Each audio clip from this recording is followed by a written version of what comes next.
നാം നന്നാവുക.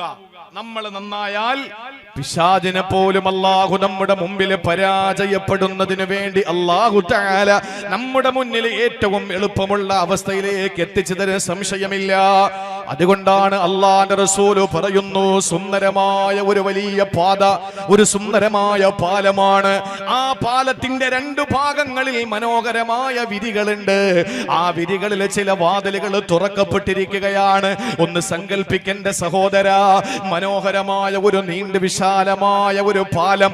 ആ പാലത്തിന്റെ രണ്ട് ഭാഗങ്ങളിൽ വിരികളാണ്. അല്ലാഹു ഇങ്ങനെ തൂക്കിയിട്ടിരിക്കുന്ന വിരികളാ. ആ വിരികളിൽ ചില വാതിലുകൾ തുറക്കപ്പെട്ടിരിക്കുകയാ. എന്ത് രസമാണെന്നറിയോ കാണാൻ, എന്ത് രസമാണെന്നറിയോ അതനുഭവിക്കാൻ. പക്ഷേ പാലത്തിലോട്ട് കയറുമ്പോ ആദ്യം കാണുന്നത് ഒരു സെക്യൂരിറ്റിയാ. അയാൾ പറയുന്നു, നിങ്ങൾ പോകുമ്പോ വിരികൾ കാണും, ആ വിരികൾ ഉയർത്തി നിങ്ങൾ നോക്കരുത്, വാതിലുകൾ തുറന്നു കിടക്കുകയാ, നിങ്ങൾ എങ്ങോട്ട് നോക്കരുത്, നേരെ പോകണമെന്ന് ആദ്യം ഇരിക്കുന്ന സെക്യൂരിറ്റിക്കാരൻ പറയുകയാ. പക്ഷേ ആ മനുഷ്യൻ അങ്ങോട്ട് കയറുമ്പോ ഈ പാലത്തിന്റെ അങ്ങേയറ്റവും ഒരു സെക്യൂരിറ്റിക്കാരൻ ഉണ്ട്, അല്ലെങ്കിൽ ഒരു ദാഇയുണ്ട്, ഒരു ഏറ്റവും നല്ല നമുക്ക് ഉപദേശകനായ ഒരാളിരിപ്പുണ്ട്. സഹോദര, ഇങ്ങനെ അങ്ങോട്ട് കയറുമ്പോ നമ്മളോട് പറയുന്നു, അവിടത്തെ വിരി ഉയർത്തി നോക്കല്ലേ, ആ വാതിൽ തുറന്നു നോക്കല്ലേ എന്ന് നമ്മളോട് പറയുമ്പോ നമ്മൾ കൃത്യമായി ചെന്ന വാതിൽ പൊക്കി നോക്കുമല്ലോ, ആ വിരി ഉയർത്തിയിട്ട് നോക്കുമല്ലോ. ഇതെന്തിന്റെ ഉദാഹരണമെന്നറിയോ?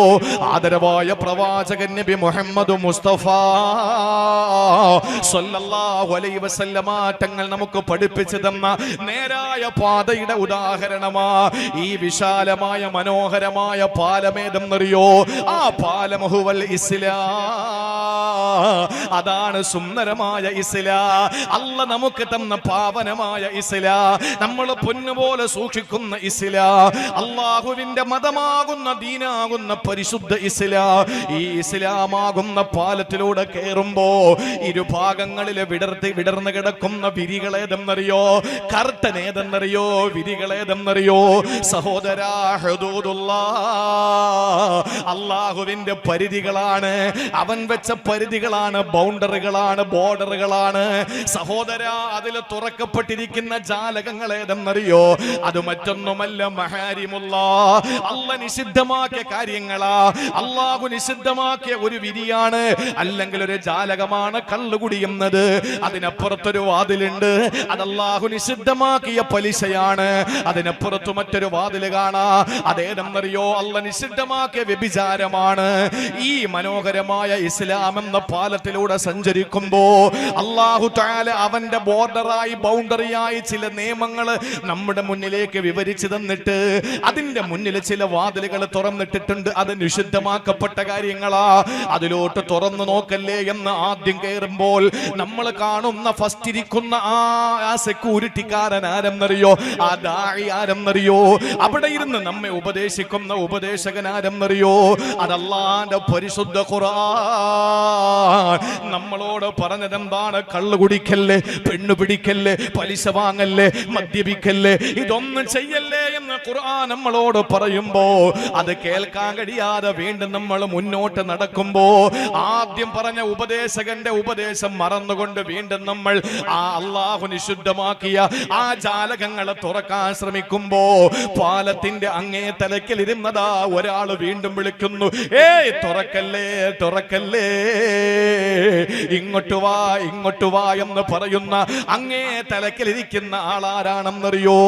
അത് വാഇലുല്ലാഹി ഫീ ഖൽബിൽ മുഅ്മിനീ, ഒരു മുഅ്മിനായ മനുഷ്യന്റെ ഹൃദയത്തിനകത്തുള്ള മനസാക്ഷിയാണത്രേ.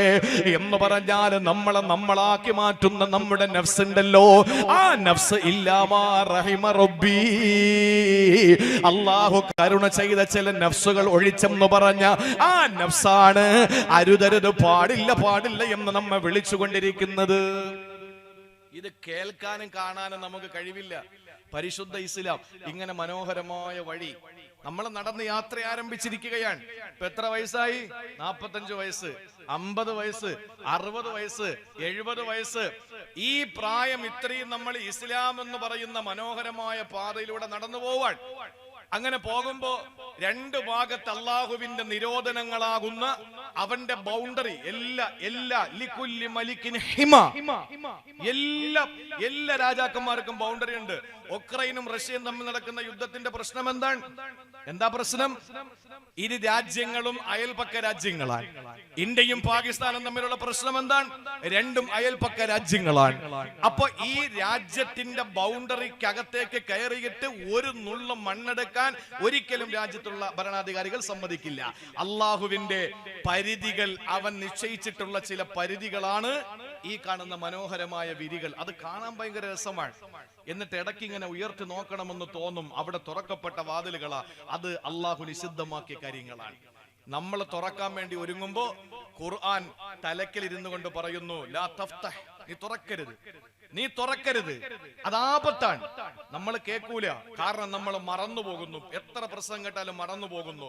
അപ്പോഴും അങ്ങേ തലക്കിലിരിക്കുന്ന ആള് പറയുന്നു, തുറക്കരുതേ, നിങ്ങൾ നേരെ അങ്ങ് പോന്നേക്ക് എന്ന് പറയുന്ന അതാണ് ഖൽബുൽ മുഅ്മിൻ. ഹൃദയത്തിൽ ഈമാനുള്ള മുഅ്മിനിന്റെ ഹൃദയത്തിനകത്തൊരു വാഇലുണ്ട്, ഒരു വാഇലുണ്ട്. നമ്മുടെ മനസാക്ഷി എന്ന് പറയില്ലേ, നിങ്ങൾക്ക് മനസ്സിലാവുന്നുണ്ടോ? മനസാക്ഷി, നമ്മുടെ മനസാക്ഷി ഉണ്ടല്ലോ, അതിങ്ങനെ പറഞ്ഞുകൊണ്ടിരിക്കുക, നിങ്ങൾ ഒരു തിന്മയും ചെയ്യരുത് എന്ന്. അള്ളാഹു ആ കാര്യങ്ങൾ ഉൾക്കൊള്ളാനുള്ള തൗഫീക്ക് നൽകി അനുഗ്രഹിക്കുമാറാവട്ടെ. നമ്മൾ പറയുന്നത് എന്താണെന്നറിയാം? നമ്മളിപ്പോ ചെയ്തുകൊണ്ടിരിക്കുന്ന കള്ളു കുടിക്കുന്നവനോട് പറയുന്നത് അരുത്, ഇനി പാടില്ല എന്ന് പറഞ്ഞാൽ അവൻ പറയുന്നത് എന്താണ്? ഞാൻ ഇതും കൂടെ കുടിച്ചിട്ട് നിർത്തിക്കോളാം, ഇതും കൂടെ കുടിച്ചിട്ട് ഇനി കുടിക്കില്ല. സിഗരറ്റ് വലിക്കുന്ന ഒരുത്തനോട് പറയാ, ഒരു പാക്കറ്റ് സിഗരറ്റ് വാങ്ങി, അവനോട് പറയാണ് സിഗരറ്റ് വലിക്കരുത്. അവൻ എന്താ പറയുന്നത്? എന്തായാലും വാങ്ങിയില്ലേ, ഇനി ഒരു 7 എണ്ണം കൂടി ഉണ്ട്, ഇതും കൂടെ വലിച്ചങ്ങ് നിർത്തിയേക്കാം. ഇനി വലിക്കൂല. പലിശക്കാരനോട് പറയാ, നീ എന്തിനാണ് ഇങ്ങനെ പലിശ വാങ്ങുന്നത്? 3 പേരുടെ പൈസയും കൂടെ വരാണ്ട്, അതും കൂടെ വന്നാ ഇനി ഞാൻ നിർത്തിയേക്കാം. 3 പേരുടെ പൈസയും കൂടെ കിട്ടാണ്ട് ഞാൻ നിർത്തിയേക്കാം. ഇങ്ങനെ നമ്മൾ എന്ത് ചെയ്യുന്നു? തെറ്റുകൾ ചെയ്തുകൊണ്ട് തന്നെ നമ്മുടെ ശരീരത്തെ അല്ലെങ്കിൽ നഫ്സിനെ നമ്മൾ അടക്കാൻ വേണ്ടി നോക്കുക. നമ്മൾ തെറ്റ് ചെയ്തുകൊണ്ടാണ് നമ്മുടെ നഫ്സിനെ പണി വെക്കുന്നത്. എന്നാലോചിച്ച് നോക്കൂ, നമ്മൾ തെറ്റ് ചെയ്യാതെ വേണം അത് ചെയ്യാൻ. കാരണം എന്താണ്? ബിരിയാണി കഴിക്കൂല എന്ന് പ്രതിജ്ഞ എടുക്കുന്ന ഒരാള് ഇന്ന് ഉച്ചയ്ക്ക് കൂടെ കഴിച്ചേക്കാം, ഇനി മുതൽ കഴിക്കൂല എന്ന് പറഞ്ഞാൽ ഉച്ചയ്ക്ക് കഴിക്കുമ്പോ അവന് രാത്രി കഴിക്കണമെന്ന് വീണ്ടും ആഗ്രഹം കൂടുകയാണ്. ഭക്ഷണം കഴിക്കുന്തോറും ഭക്ഷണത്തിനോടുള്ള ആർത്തി കൂടിക്കൊണ്ടിരിക്കുമെന്നാണ്.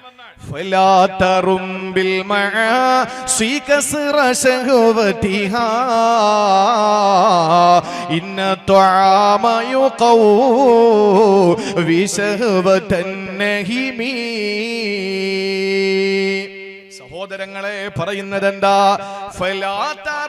بالمعاصي كسر شهوتها إن الطعام يقوي شهوة النهم. നീ ഒരിക്കലും തെറ്റുകൾ ചെയ്തുകൊണ്ട് നിന്റെ നഫ്സിനെ പിടിച്ചു കെട്ടാമെന്ന് നീ കരുതരുത്. എന്തുകൊണ്ടെന്നറിയോ? ഇന്ന ത്വആമ യുഖവ്വി ശഹവത്തൻ നഹിമി. ഭക്ഷണം തീറ്റക്കാരനെ അത് ശക്തിപ്പെടുത്തിക്കൊണ്ടേയിരിക്കും. ഭക്ഷണം തീറ്റക്കാരനെ ഇങ്ങനെ ശക്തിപ്പെടുത്തിക്കൊണ്ടേയിരിക്കും. നമ്മളെ നഫ്സ് എന്ന് പറഞ്ഞ കൊച്ചു കുട്ടികളെ പോലെയാ. മുല കുടിക്കുന്ന കുട്ടികളുടെ അവസ്ഥ എന്താണ്? മാതാവ് തീരുമാനിച്ചു ഈ ഒരു വയസ്സുകൂടെ കൊടുത്തിട്ട് നിർത്താം എന്ന് പറഞ്ഞാൽ അവന് കൊതി കൂടിക്കൊണ്ടിരിക്കുകയുള്ളൂ. ഈ ഒരു വയസ്സുകൂടെ കുടിക്കട്ടെ എന്ന് പറഞ്ഞാൽ, അല്ലെങ്കിൽ ഈ ഒരു മാസം കൂടെ കുടിക്കട്ടെ എന്ന് പറഞ്ഞാൽ അവന്റെ ആഗ്രഹം കൂടിക്കൊണ്ടിരിക്കും കുട്ടിയുടെ. അതല്ല, ഞാൻ അവസാനിപ്പിച്ചു, ഞാൻ നിർത്തി എന്ന് പറഞ്ഞ് ആ കുഞ്ഞിനെ മാറ്റിവെച്ചാലോ?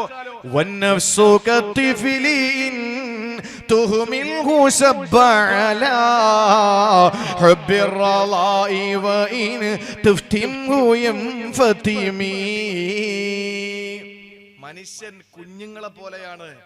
ഒരു തെറ്റുകൂടെ ചെയ്തിട്ട് ഞാൻ അവസാനിപ്പിച്ചോളാം എന്ന് പറഞ്ഞാൽ ഒരിക്കലും നടക്കില്ല സഹോദരങ്ങളെ. അതുകൊണ്ട് ഈ പരിശുദ്ധമായ ശഅബാൻ അല്ലെങ്കിൽ പരിശുദ്ധമായ റമളാൻ പടിവാതിൽക്കൽ വന്ന് നിൽക്കുമ്പോൾ നമുക്ക് നന്നാകാൻ പറ്റിയൊരു അവസരമാണ്. നമ്മുടെ ജീവിതത്തിൽ അള്ളാഹു തരുന്ന ഓരോ നിമിഷങ്ങളും നന്നായിക്കോളി. അള്ളാഹു തൗഫീക്ക് തരട്ടെ. ജീവിതത്തിൽ നമുക്ക് നന്നാകാൻ, പറയുന്നവനും പറയിപ്പിച്ചവനും കേട്ടവനൊക്കെ നന്നാകണം. അങ്ങനെ നന്നായി നല്ല ഒരു റമളാനായി ഈ പരിശുദ്ധ റമളാനെ സ്വീകരിക്കാൻ അള്ളാഹു തൗഫീക്ക് നൽകട്ടെ. എക്കാലത്തെയും നമ്മുടെ ആഗ്രഹമായിരുന്നു പരിശുദ്ധ റമളാൻ നമുക്ക് പള്ളിയിൽ സജീവമാകണമെന്ന്. എന്തൊരാഗ്രഹമായിരുന്നു.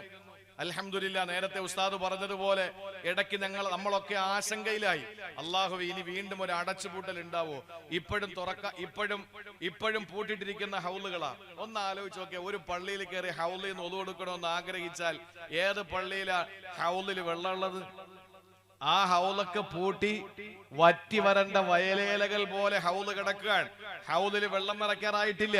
കാരണം കോവിഡ് വിട്ടുമാറിയിട്ടില്ല. നമ്മൾ കരുതുന്നത് പള്ളിയുടെ ഹൗലിനകത്തായിരിക്കുന്ന കോവിഡ് എന്നാണ്. ഇപ്പൊ കണ്ടില്ലേ, 17,000-ഓളം വരുന്ന ഡോക്ടർമാര് പറഞ്ഞു, ഞങ്ങൾക്കിനി ജനങ്ങളെ പൊട്ടന്മാരാക്കാൻ പറ്റില്ല, ജനങ്ങളെ ഇനിയും പൊട്ടന്മാരാക്കാൻ ഞങ്ങളില്ല, അതുകൊണ്ട് ഞങ്ങൾ തുറന്നു പറയാണ് എന്ന് പറഞ്ഞപ്പോ ലോകാരോഗ്യ സംഘടന പറഞ്ഞു, ഈ കൊല്ലം പകുതിയാകുമ്പോഴേക്കും ഈ കോവിഡ് പൂർണ്ണമായി ഇല്ലാതാകുമെന്ന് പറഞ്ഞു. മെനിങ്ങാനത്തെ പത്രത്തിൽ കിടക്കുന്നു, 2022 ജൂൺ മാസം 22-ാം തീയതി തുടങ്ങി 2022 ഒക്ടോബർ മാസം 24-ാം തീയതി ഉച്ചയ്ക്ക് 1:37 അവസാനിക്കും 4ാം തരംഗമെന്ന്. ഏതാ മക്കാം ഉറൂസിനെ നോട്ടീസ് അടിക്കുമ്പോഴാണ് അവർ പറയുന്നത്. ഏതാ മക്കാം ഉറൂസിനെ നോട്ടീസ് അടിക്കൂലേ, അതുപോലെയാണ് പറയുന്നത്. ഇവരോടൊക്കെ ആരാ പറഞ്ഞത്? കുറെ പൊട്ടന്മാരെ വിശ്വസിക്കാനും എന്തൊരു ഗതികേടാണ്. ഇവിടുത്തെ കച്ചവടക്കാരുടെ കച്ചവടം മൊത്തം പൊട്ടി. 10-25 ടൂറിസ്റ്റ് ബസ് ഉണ്ടായിരുന്ന ഒരു പാവപ്പെട്ട സഹോദരൻ ബാക്കി ബസ്സുകൾക്ക് അടയ്ക്കാനുള്ള കാശില്ലാത്തതിന്റെ പേരിൽ 4ഓളം ബസ്സിനെ ആക്രിക്ക് വിറ്റു. എത്രയോ ആളുകൾ ആത്മഹത്യ ചെയ്തു. പള്ളികൾ അടയ്ക്കപ്പെട്ടു, മദ്രസകൾ അടയ്ക്കപ്പെട്ടു. കുട്ടികൾക്ക് ഒരു ബോധവും ഇല്ല. ചെറുപ്പക്കാർക്ക് ഒരു ബോധമില്ല. മതത്തിൽ നിന്ന് അവർ ബഹുദൂരം പിന്നിലായി.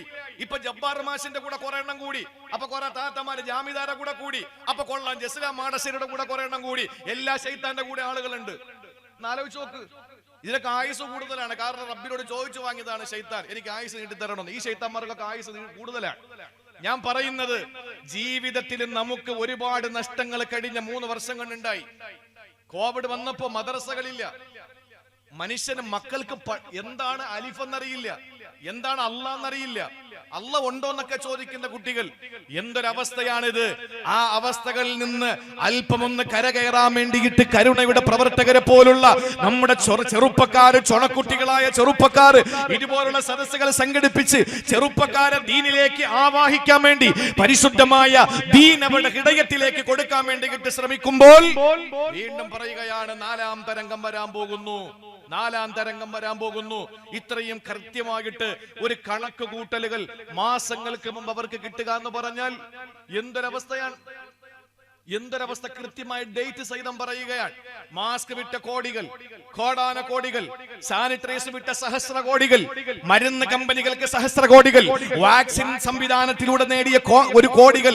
ഈ കോടികളൊന്നും തിന്നിട്ട് അവന്റെ ഒക്കെ വയറ് നിറഞ്ഞിട്ടു ഇതൊന്നും അവസാനിപ്പിക്കാൻ കഴിയാതെ പാവപ്പെട്ട ജനങ്ങളെ പൊട്ടന്മാരാക്കിക്കൊണ്ട് ഇനിയും 4ാം തരംഗത്തിന്റെ പേരിൽ ഈ പാവപ്പെട്ട സമൂഹത്തെ, പാവപ്പെട്ട ജനങ്ങളെ ക്ഷേത്രങ്ങൾ അടച്ചു, ചർച്ചുകൾ അടച്ചു, പള്ളികൾ അടച്ചു, എല്ലാം അടച്ചിട്ട് മതത്തിൽ നിന്ന് ചെറുപ്പക്കാർ മാറിയിട്ട് കള്ളിന്റെ പിന്നാലെ, പെണ്ണിന്റെ പിന്നാലെ എല്ലാ പ്രശ്നങ്ങളും ഉടലെടുത്തത് ഈ 3 കൊല്ലത്തിനിടയിലാണ്.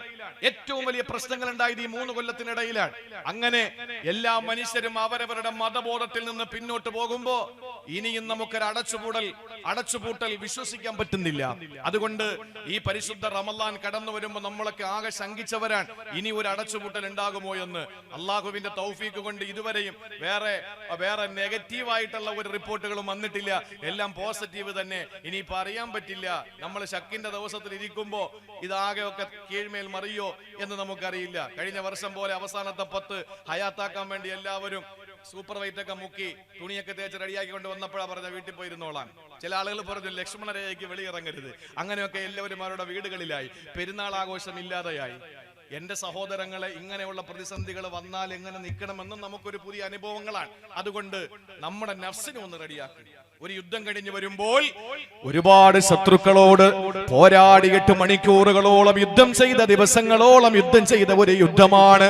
ആ യുദ്ധത്തിൽ ഒരുപാട് നഷ്ടങ്ങൾ വന്നു. തിരികെ വീട്ടിലേക്ക് വന്നപ്പോ അള്ളാന്റെ ഹബീബ് പറയുകയാണ്, സഹാബാ, ഒരു വലിയ യുദ്ധം ഇനി നിങ്ങളുടെ മുന്നിലുണ്ട്, നിങ്ങൾ അതിനു വേണ്ടി തയ്യാറെടുക്കുമോ? യാ റസൂലല്ലാഹ്, പട്ടിണി കിടന്ന ഒരുപാട് നിമിഷങ്ങളായിരുന്നല്ലോ കഴിഞ്ഞ യുദ്ധത്തില്. ഒരുപാട് പ്രയാസങ്ങളായിരുന്നല്ലോ നബിയെ, ഇനിയും വലിയ ഒരു യുദ്ധമാണോ ഉള്ളതെന്ന് ചോദിച്ചപ്പോ അള്ളാന്റെ ഹബീബ് പറഞ്ഞതെന്തെന്നറിയോ? അത് നഫ്സിനെ പിടിച്ചു നിർത്തല, നഫ്സിനെ നേരായ വണ്ണം നിർത്തല. അതുകൊണ്ട് ആ നഫ്സിനെ തടഞ്ഞു നിർത്താൻ, പിടിച്ചു കെട്ടാൻ വേണ്ടിയിട്ടുള്ള പരിശ്രമം നടത്തിക്കോ.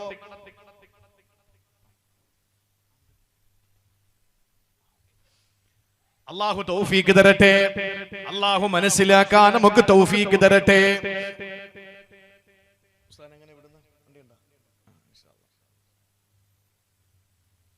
ഞാൻ ആദ്യമായി പ്രസംഗിക്കുന്നത് മദ്രസയിൽ പഠിക്കുമ്പോഴാണ്. അതെനിക്ക് എത്ര 11-12 വയസ്സുണ്ട്. മദ്രസയിൽ എന്നെ 3 വർഷം പഠിപ്പിച്ച് വെള്ള പേപ്പറിൽ കറുത്ത മഷി കൊണ്ട് ആദ്യമായി എനിക്ക് പ്രസംഗം എഴുതി, ആദ്യമായി ഞാൻ 10 പേരുടെ മുന്നിൽ എഴുന്നേറ്റ് നിന്ന് പ്രസംഗിക്കുമ്പോ ആ പ്രസംഗിക്കാൻ എന്നെ പഠിപ്പിച്ച് എന്നെ മദ്രസയിൽ ആദ്യമായി പ്രസംഗം എഴുതി തന്ന ബഹുമാനപ്പെട്ട കടക്കൽ ഉസ്താദാണ്. അന്ന് പനവൂർ ജോലി ചെയ്യുമ്പോ ഞാൻ അന്ന് മദ്രസയിൽ പഠിക്കാൻ ഉസ്താദാണ് ആദ്യമായി എനിക്ക് പ്രസംഗം എഴുതി തരുന്നത്, എന്നെ പ്രസംഗിക്കാൻ പഠിപ്പിച്ചത്. അതിനുശേഷം അൽഹംദുലില്ലാ പ്രഭാഷണ മേഖലകളിൽ സജീവമാകുമ്പോ ഉസ്താദ് എവിടെയൊക്കെ ജോലി നോക്കിയിട്ടുണ്ടോ ആ മഹലിലൊക്കെ വഅലിന് വിളിച്ചിട്ടുണ്ട്. അങ്ങനെ ഒരു വലിയ സ്നേഹവും ഒരു താല്പര്യവും ഒരു കരുതലും ഒക്കെ ഉള്ള ഒരു നല്ല മനുഷ്യനാണ്. അള്ളാഹു ആഫിയത്തുള്ള ദീർഘായുസ് കൊടുക്കട്ടെ. എല്ലാ വിഷമങ്ങളും പ്രയാസങ്ങളും ഒക്കെ അള്ളാഹു ഈ സദസ്സിന്റെ ഈ സമയത്തിന്റെ ബറക്കത്ത് കൊണ്ട് അള്ളാഹു താല മാറ്റി കൊടുക്കട്ടെ. എല്ലാ ബുദ്ധിമുട്ടുകളും അള്ളാഹു മാറ്റി കൊടുക്കട്ടെ.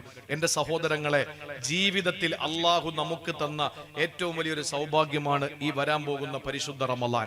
ആ റമളാനെ വേണ്ട നിലയിൽ ഇൻഷാ അള്ളാഹ് നമുക്ക്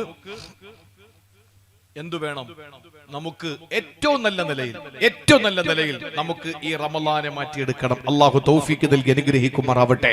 അതുകൊണ്ട് ദുഷ്പ്രേരക മനസ്സാണ് യൂസുഫ് നബി അലൈഹിസ്സലാം പറഞ്ഞത്. എന്റെയും നിങ്ങളെയും ജീവിതത്തിൽ തകർച്ചയ്ക്ക് കാരണമാകുന്നത് തന്നെയാണ്, നമ്മൾ തന്നെയാണ് എന്റെ സഹോദരങ്ങളെ നമ്മളെ നശിപ്പിച്ചു കൊണ്ടിരിക്കുന്നത്.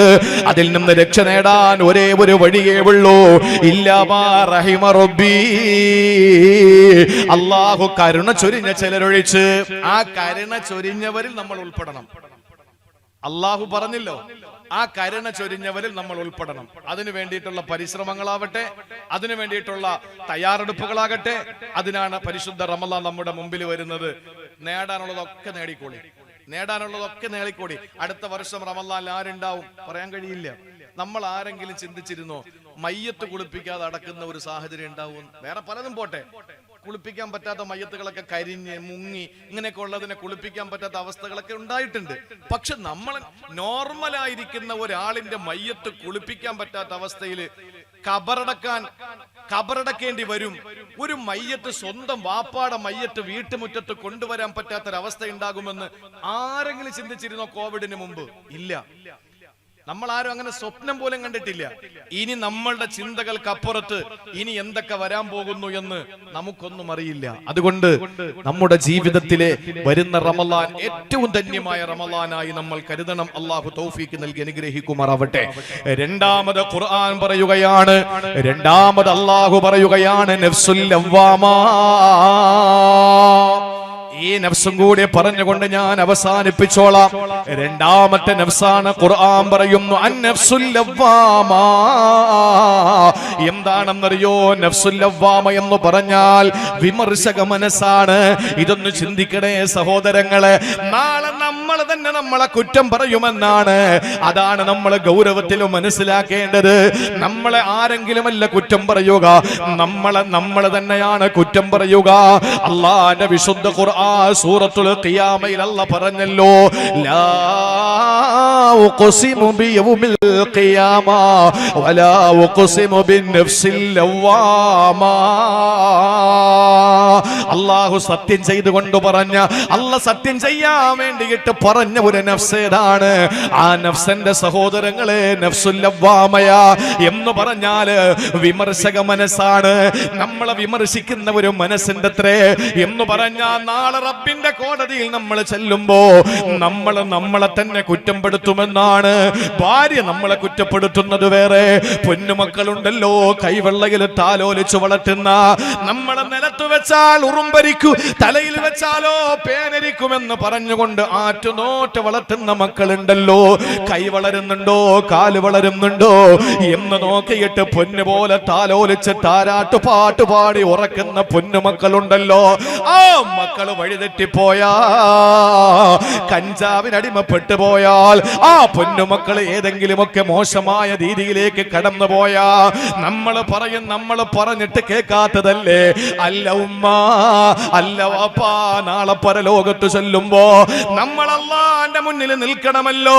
അവിടെ നിൽക്കുമ്പോൾ പടച്ച തമ്പുരാൻ പറയുന്നത് നിന്റെ വാപ്പയുടെ, നിന്റെ ഉമ്മയുടെ, അല്ലെങ്കിൽ നമ്മളെ മക്കളുടെ അവസ്ഥകൾ നാളെ പരലോകത്ത് വെച്ച് അല്ലാഹുവിന്റെ പരലോകമെന്ന മഹ്ശറ എന്ന കോടതിയുണ്ടല്ലോ.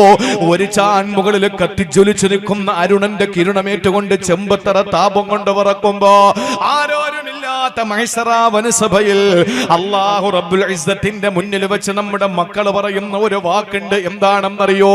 നമ്മൾ വലിയ നിസ്കാരക്കാരാ, നമ്മൾ വലിയ സാത്വികമായി ജീവിച്ചവരാ, അതുകൊണ്ട് തന്നെ സ്വർഗത്തിലേക്ക് പോകാൻ വേണ്ടിയിട്ട് തയ്യാറെടുക്കുമ്പോ നമ്മുടെ മക്കളതാ വിളിച്ചു പറയുകയാണ്, ഏയ് നിൽക്കണേ അവിടെ, ഇവിടെ കഞ്ചാവിനടിമപ്പെട്ടു പോയ മക്കൾ നാളെ പരലോകത്ത് നമുക്ക് എതിരാണ്. ഇവിടെ മറ്റുള്ളവന്റെ കൈപിടിച്ചിറങ്ങിപ്പോയ പെൺമക്കളുണ്ടല്ലോ, നാളെ പരലോകത്ത് വരുമ്പോ നമുക്കെതിരാണ്. അവര് പറയും, അല്ലാഹുവേ വാതിഹിമൽ ഉഫൈനി മിനൽ അദാബ്, ഇരട്ടി ശിക്ഷ കൊടുക്കണേ അല്ലാ. എന്റെ വാപ്പാക്ക് ഇരട്ടി ശിക്ഷ കൊടുക്കണേ റബ്ബേ, എന്റെ ഉമ്മാക്ക് ഇരട്ടി ശിക്ഷ കൊടുക്കണേ റബ്ബേ. വൽഅനഹുമൽ അനന കബീറാ, നീ അവരെ ശപിക്കണേ എന്ന് പറഞ്ഞു മാതാപിതാക്കൾക്കെതിരെ മക്കൾ നാളെ വക്കാലത്ത് പിടിക്കുന്ന കാലം വരുമെന്ന. ഇതൊക്കെ നമ്മൾ പഠിച്ചതാണ്, ഇതൊക്കെ നമുക്ക് ഉൾക്കൊള്ളാൻ പറ്റും. എന്തുകൊണ്ടാ? മക്കളെ രക്ഷപ്പെടാൻ വേണ്ടിയിട്ട് നമ്മളെ ഒറ്റുകൊടുക്കുന്നതാ. പരലോകം അങ്ങനെയാണ്. യൗമ യഫിറുൽ മർഉ മിൻ അഖീ വ ഉമ്മിഹി വ അബീ വ സാഹിബതിഹി വ ബനീ ലികുല്ലി ഇംരിഇൻ മിൻഹും യൗമഇദിൻ ശഅനു യുഗ്നീ. അവിടെ വാപ്പ ഉമ്മ എന്ന ബന്ധമില്ല, പൊന്നുമക്കൾ എന്നുള്ള ബന്ധമില്ല, അവിടെ ഭാര്യ ഭർത്താവ് എന്ന ബന്ധമില്ല. എല്ലാവരും സ്വന്തം രക്ഷയ്ക്ക് വേണ്ടി നെട്ടോട്ടമോടുമ്പോ അവർ പരസ്പരം മറ്റുള്ളവരെ പഴിചാരുന്നതിൽ നമുക്ക് സംശയിക്കേണ്ടതില്ല. പക്ഷെ അതല്ല ഇവിടെ പറയുന്നത്. അല്ലാഹു പറയുന്ന നഫ്സുൽ ലവ്വാമ ഏതെന്നറിയോ? നാളെ നമ്മളെ തന്നെ കുറ്റപ്പെടുത്തുമെന്നാണ്. മഹാനായ അനസ് ഹസൻ റളിയല്ലാഹു തആല അൻഹു പറഞ്ഞതെന്തെന്നറിയോ? ലൈസ അഹദും മിൻ അഹ്ലി സമാവാതി വൽ അർള്, ആകാശഭൂമിയിലുള്ള എല്ലാ ഓരോരുത്തരും ഇല്ലാ യലൂമു നഫ്സഹു യൗമൽ ഖിയാമ, പരലോകത്ത് അവരെ തന്നെ കുറ്റപ്പെടുത്തുമെന്ന. എങ്ങനെയാണെന്ന് ഇക്രിമ റളിയല്ലാഹു അൻഹു നമ്മെ പഠിപ്പിച്ചു. യലൂമു അലൽ ഖൈരി, ഇവിടെ നമസ്കരിച്ചവര്, നോമ്പ് പിടിച്ചവര്, ജീവിതത്തിൽ സുകൃതം ചെയ്തവര്. ഈ നാട്ടിലെ ഒരാളെ സങ്കല്പിക്ക്, നല്ല മനുഷ്യനാണ്, 5 നേരം പള്ളിയിലെ ജമാഅത്ത് നിസ്കാരത്തിനുണ്ട്, നോമ്പ് പിടിക്കുന്ന മനുഷ്യനാണ്, നല്ല നിലയിൽ ജീവിക്കുന്ന ഒരു മനുഷ്യനാണ്. അയാള് മരണപ്പെട്ട് നാളെ പരലോകത്ത് ഖിയാമത്തിൽ വരുമ്പോ, നാളെ അവിടെ നിർത്തപ്പെടുന്ന ദിവസത്തിൽ അയാള് സ്വന്തം കുറ്റപ്പെടുത്തും. അതെന്തിനാ? ഇവിടെ നല്ലപോലെ ജീവിച്ച ഒരാളെ നാളെ ആഖിറത്തിൽ വരുമ്പോ സ്വയം കുറ്റപ്പെടുത്തും. എന്തിനു വേണ്ടിയാണ്?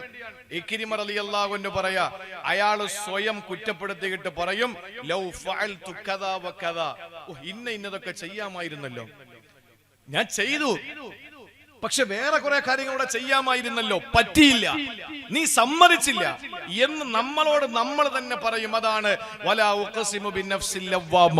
അല്ലാഹുവിന്റെ ഖുർആൻ പറഞ്ഞത് സ്വയം കുറ്റപ്പെടുത്തുന്ന, വിമർശിക്കുന്ന വിമർശക മനസ്സെന്ന് പറയുന്നത്.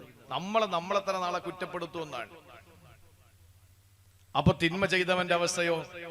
ഇക്രിമ റളിയല്ലാഹു അൻഹു പറയുകയാണ്, യലൂമു അലശ്ശർരി, തിന്മ ചെയ്ത മനുഷ്യൻ അവനെ കുറ്റപ്പെടുത്തും. എന്തു പറഞ്ഞുകൊണ്ടാ? യാ ലൈതനീ ലം അഫ്അൽ, യാ ലൈതനീ ലം അഫ്അൽ, അല്ലാഹുവേ ഞാനത് ചെയ്യാതിരുന്നെങ്കിൽ എത്ര നന്നായിരുന്നു എന്ന് തിന്മ ചെയ്തു പോയ ആളുകൾ പരസ്പരം അവരെ തന്നെ കുറ്റപ്പെടുത്തുമെന്നാണ്. എന്തൊരു കോടതിയാണ് അല്ലാഹുവിന്റെ കോടതി! നമ്മുടെ ദുനിയാവിലെ കോടതിയിൽ നമ്മളെ കാശ് വാങ്ങിയ വക്കീല് നമുക്കെതിരായിട്ട് നിൽക്കുവോ? നിൽക്കൂല. നമ്മൾ കൊണ്ടുപോകുന്ന സാക്ഷികൾ നമുക്ക് അനുകൂലമായി നിൽക്കൂലേ? നിൽക്കും. നമ്മളെ പറ്റി രക്ഷപ്പെടുത്താനല്ലേ നോക്കുള്ളൂ. ഇതാണ് ദുനിയാവിന്റെ കോടതി. ആഖിറത്തിന്റെ കോടതി അങ്ങനല്ല. ആഖിറത്തിന്റെ കോടതി പരസ്പരം ആളുകൾ അങ്ങോട്ടും ഇങ്ങോട്ടും കുറ്റപ്പെടുത്തുന്നതിനപ്പുറത്ത് സ്വയം കുറ്റപ്പെടുത്തുന്ന ഒരവസ്ഥ ഉണ്ടാകുമെന്ന് ആദരവായ പ്രവാചകൻ നബി മുഹമ്മദ് മുസ്തഫ.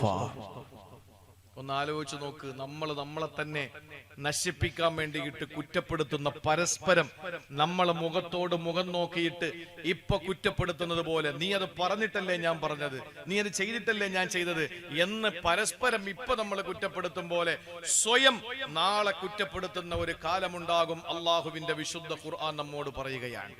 അതിൽ നിന്ന് രക്ഷപ്പെടാൻ എന്റെ പ്രിയപ്പെട്ട സഹോദരിമാരെ, സഹോദരങ്ങളെ, നമുക്ക് അതിൽ നിന്ന് രക്ഷപ്പെടാനുള്ള വിശുദ്ധ ഖുർആനിന്റെ ചില പ്രഖ്യാപനങ്ങൾ. നാളെ നമ്മൾ കുറ്റപ്പെടുത്തേണ്ടി വരരുത്. നാം സ്വയം കുറ്റപ്പെടുത്തുന്ന ഒരു അവസ്ഥയിലേക്ക് വരരുത് നാളെ. അതിന് ഇവിടെ വെച്ച് നമ്മൾ ചില അമലുകൾ ചെയ്യേണ്ടി വരും. എന്താണെന്നറിയോ?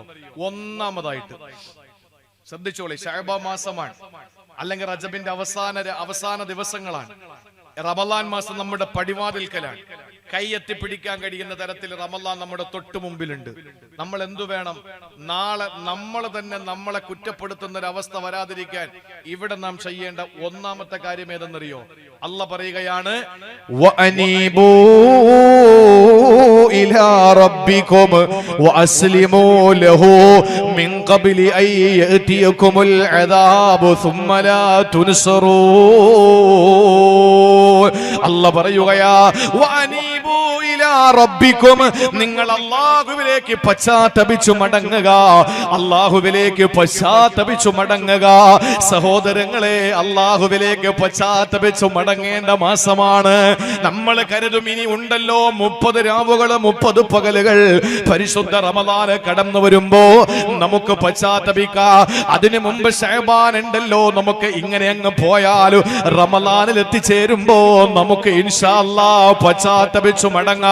ഈ ഒരു ചിന്തയോടെ മനസ്സിൽ താലോലിച്ചുകൊണ്ട് എന്റെ ചെറുപ്പക്കാരാ, പ്രിയപ്പെട്ട പെങ്ങളെ, നമ്മൾ കരുതിയിരിക്കുന്നെങ്കിൽ എഴുതി വെച്ചോ. അള്ളാഹു നമുക്ക് തന്ന ആയുസ്സേത് നിമിഷമാ നമ്മോട് യാത്ര പറയുന്നത്. ആയുസ് എപ്പോഴാ ജീവിതത്തിൽ ആയുസിന്റെ പുസ്തകത്തിൽ നിന്ന് വെട്ടിക്കളയുക? എപ്പോഴാണ് നമ്മുടെ റൂഹ് വിട പറയുക?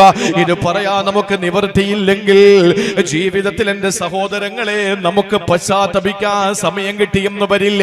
തന്റെ മുന്നിൽ നിൽക്കുന്ന തന്റെ പ്രിയപ്പെട്ട പ്രവാചകൻ മൂസാ നബി അലൈഹിസ്സലാത്തു വസ്സലാം അവിടുത്തെ അനുയായികളെ രക്ഷപ്പെടുത്തിയിട്ട് ചെങ്കടലിലേക്ക് ഫിർഔനും കൂട്ടരും ഇറങ്ങുമ്പോ അവസാനത്തെ ആളും മൂസാ നബിയുടെ അവസാനത്തെ ആളും ചെങ്കടൽ കടന്ന് രക്ഷപ്പെട്ടു എന്നറിഞ്ഞപ്പോ ഈ ഫിർഔനിന്റെ കൂട്ടാളികളിൽ അവസാനത്തെ ആളും ചെങ്കടലിൽ ഇറങ്ങിയെന്നറിഞ്ഞപ്പോ അള്ളാഹു ചെങ്കടലിന്റെ പൂർവ്വസ്ഥിതിയിലേക്ക് എത്തിച്ചു. അതിന്റെ വെള്ളം പഴയതുപോലെ ഒഴുകാൻ തുടങ്ങി. ആ സമയത്താണ് ഫിർഔന് മുങ്ങിത്താഴുന്നത്. അവിടെ കിടന്ന് ഫിർഔൻ എന്ന അഹങ്കാരി വിളിച്ചു പറഞ്ഞതെന്താ? ആമന്തു ബില്ലാ ആമന്നാ ബി റബ്ബി മൂസാ അന്നഹു ആമന്തു അന്നഹു ലാ ഇലാഹ ഇല്ലല്ലാഹ്. ആരാധനക്കർഹൻ എന്റെ റബ്ബ് മാത്രമേ ഉള്ളൂ എന്ന് സാക്ഷാ ഫിർഔൻ പോലും വിളിച്ചു പറഞ്ഞു. എപ്പോഴാണ്? മുങ്ങിത്താഴാ പോകുന്ന സമയത്ത്. ആ സമയത്ത് അള്ളാഹുവിന്റെ മലക്ക് ജിബ്രീൽ അലൈഹിസ്സലാം വന്നിട്ട് എന്ത് ചെയ്തെന്നറിയോ? 7 ആകാശത്തിന്റെ മുകളിൽ നിന്ന് ജിബ്രീൽ ഇറങ്ങിയിട്ട് പ്രിയപ്പെട്ടവരെ വെള്ളത്തിന്റെ അടിയിൽ ചെന്ന് ചെളി വാരിക്കൊണ്ടുവന്ന് മഹാനായ മൂസാ നബിയുടെ ബദ്ധവൈരിയായ അഹങ്കാരികളുടെ ഏറ്റവും വലിയ പ്രതീകമായി അള്ളാഹു പരിചയപ്പെടുത്തുന്ന ഫിർഔനിന്റെ വായിലേക്ക് ചെളി കുത്തി ഇറക്കി വെച്ചിട്ട് ജിബ്രീൽ പറഞ്ഞതെന്തെന്നറിയോ? നീ മിണ്ടരുത്, അള്ളാഹുവാണ് നീ എന്ന് വാദിച്ചവനാ, നീയാണ് സർവശക്തനെന്ന് വാദിച്ചവനാ. അതുകൊണ്ട് പൊന്നുമോനെ അനുഭവിച്ചോ. ജിബ്രീൽ അലൈഹിസ്സലാത്തു വസ്സലാം പോലും ഫിർഔനെ നശിപ്പിക്കുന്നതിന് വേണ്ടിയിട്ട് വായിലെ ചെളിവാരി നിറച്ചു കൊടുത്തു എന്ന് തഫ്സീറിന്റെ ഗ്രന്ഥങ്ങളിൽ കാണുമ്പോ അള്ളാഹു നമുക്ക് തന്ന ആയുസ് എപ്പോഴാ തീരുന്നതെന്ന് പറയാൻ കഴിയില്ല. ICU-വിനകത്ത് കിടക്കുമ്പോ നമ്മുടെ കാലിൽ നിന്ന് പെരുവിരലിൽ നിന്ന് റൂഹ് പിരിഞ്ഞ് അവസാന തൊണ്ടക്കുഴിയിലെത്തിയാ പശ്ചാത്തപിക്കണമെന്ന് നിനക്ക് ബോധം വരും, ആഗ്രഹം വരുന്ന സമയത്ത് ലാ യഖ്ബലുല്ലാഹ്, നിന്റെ തൗബ അല്ലാഹ് സ്വീകരിക്കുകയില്ല. അതുകൊണ്ട് പ്രിയപ്പെട്ട പെങ്ങളെ, നാളത്തേക്കാക്കണ്ട. ഇന്ന് രാത്രി വെള്ളിയാഴ്ച രാവല്ലേ, ഇന്ന് വെള്ളിയാഴ്ച രാവാണ്. ഈ പരിശുദ്ധമായ ശഅബാനിന്റെയും റജബിന്റെയും ഇടയിലുള്ള ഈ പുണ്യമായ രാവിൽ ചെന്നിട്ട് നീ അല്ലാഹുവിനോട് പറ, പടച്ചവനെ ഞാൻ ഒരുപാട് പാപങ്ങൾ ചെയ്തു പോയി, ഇനി ഞാൻ തെറ്റുകൾ ചെയ്യില്ല അല്ലാ, ഇനി ഹറാം ചെയ്യില്ല അല്ലാ, ഇനി ഞാൻ നിനക്ക് വേണ്ടി സർവ്വത സമർപ്പിക്കാൻ പ്രതിജ്ഞ എടുത്തിരിക്കുകയാ, എനിക്കതിനുള്ള വഴികൾ തുറന്നു തരണേ തമ്പുരാനെ എന്ന് അല്ലാഹുവിനോട് പശ്ചാത്തപിച്ചു മടങ്ങി ഏറ്റു പറഞ്ഞിട്ട് ഇന്നത്തെ രാത്രി നീ പശ്ചാത്തപിച്ചു മടങ്ങിയാൽ നാളെ നീ പരസ്പരം ആളുകളോ കരിവാരി തേക്കുന്ന ചെളിവാരി എറിയുന്ന മഹിശറയിൽ വെച്ച് നിനക്ക് നിന്നെ തന്നെ കുറ്റപ്പെടുത്തേണ്ട അവസ്ഥ വരില്ലെന്ന് അള്ളാന്റെ പരിശുദ്ധ ഖുർആൻ. അതുകൊണ്ട് ഒന്നാമതായി ചെയ്യേണ്ടത് വഅനീബു ഇലാ റബ്ബിക്കും, അല്ലാഹുവിലേക്ക് പശ്ചാത്തപിച്ചു മടങ്ങിക്കോ. കിട്ടുന്നൊരവസരമാണ്.